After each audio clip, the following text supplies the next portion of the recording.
Hey guys, welcome back to this channel, Sean's Take on Random.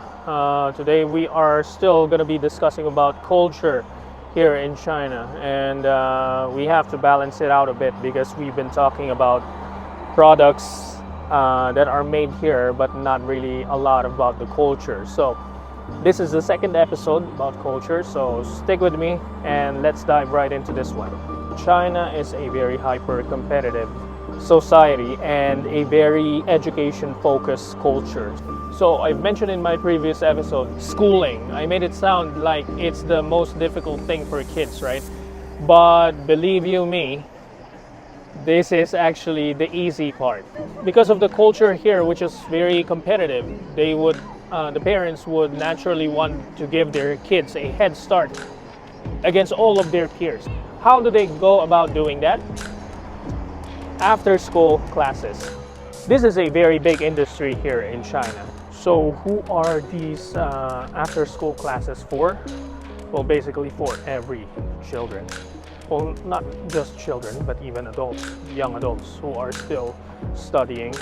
They have after school classes for everyone. But your child doesn't necessarily need to be bad at anything to go to after school classes. So for example, your kid is doing well with biology, but still the parents would send him or her to an after school class. Why?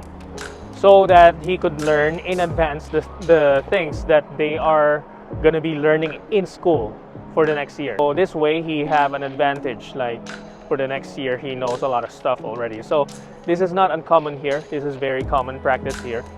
So even in some kindergartens, especially in international kindergartens here, they're already teaching kids English and giving them that environment. When in fact, English is not really required in that level. They would have to be in elementary school before they could even learn English. So I have said this is a very big industry here in China. Like a decade ago, this industry is a little bit out of control because training schools popping up everywhere just to get a slice of the market. Recently, the government has implemented a policy called the double reduction policy. So with this policy, they were able to regulate the training school growth. You could still find a lot of them. It's insane the amount of training schools here. And even those niche subjects, like for example, music, breakdancing, Lego class, even robotics and programming, they have it all here. And for every training school, they would have the junior version for little kids. So even programming here, they have programming for little children here. In fact, I am outside right now. It's Friday evening, and I am outside waiting for my two kids to finish up with their after school program. So one is in programming now, my son, who is 6 years old.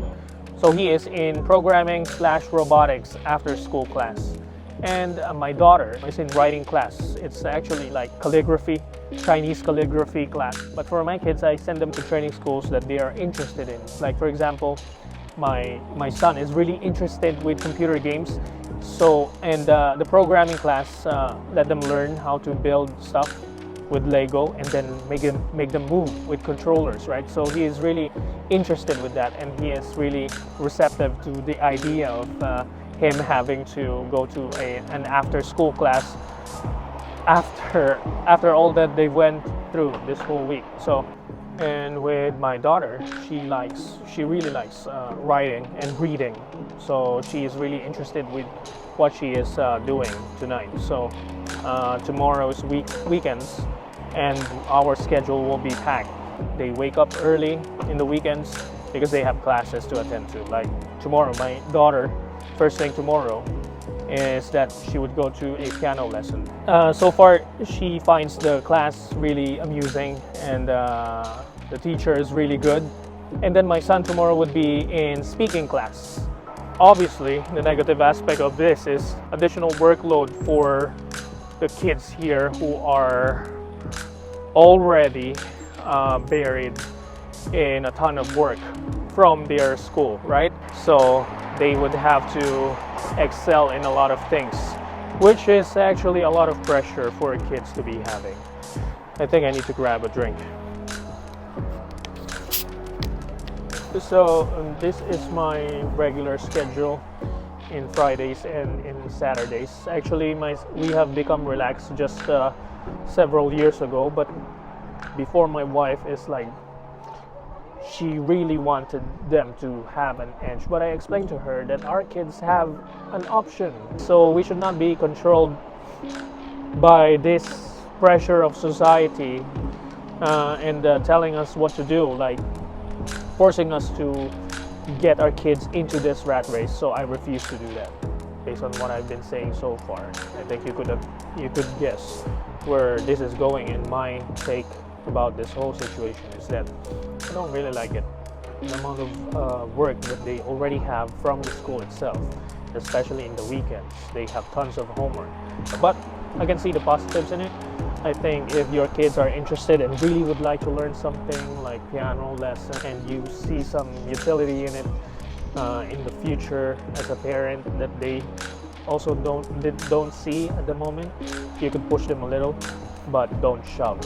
But otherwise, if you just send your kids to just learn stuff in advance, then that's just pushing the kids to their breaking point. Oh yeah, and these stuff, they are not cheap. They are not cheap. And on top of that, it's additional work for parents like me to be sending them on and off to their classes in the weekends. In comparison to my country, well, I don't know about today, and I only can compare it to my experience. Training school is unheard of, and I suppose this is true for the majority of Philippine population, Philippine young people. When it's Saturday, they would just like to sleep in for the day, wake up late and just play, watch TV, something like that. I don't know if things have changed. I've not been to the Philippines in a long while. I don't know. This is my take, and you could comment down in the comment section below. What do you think? Because this is not unique in China. I think this is also, you can find after school programs like this in other countries that are also hyper competitive. Like in Asia, there are a lot of countries like that, but Philippines is probably an exception because we are very relaxed. But with other countries in Asia like Japan, South Korea, China, Singapore, how was it? How was the experience? I've never gone through a after school program like this. I'm only observing from a parent's perspective, so I'm really interested to know, as a person that have grown in this kind of culture, did it really help to give you an advantage against your competitors or at work? So let me know down in the comment section. And as usual, if you are into contents like this and you like to learn more about China, its people, products that are made here, then subscribe to this channel, like this video, and share it. It would help greatly with the YouTube algorithm. And with that, Sean Steak signing off. I'll see you on the next video.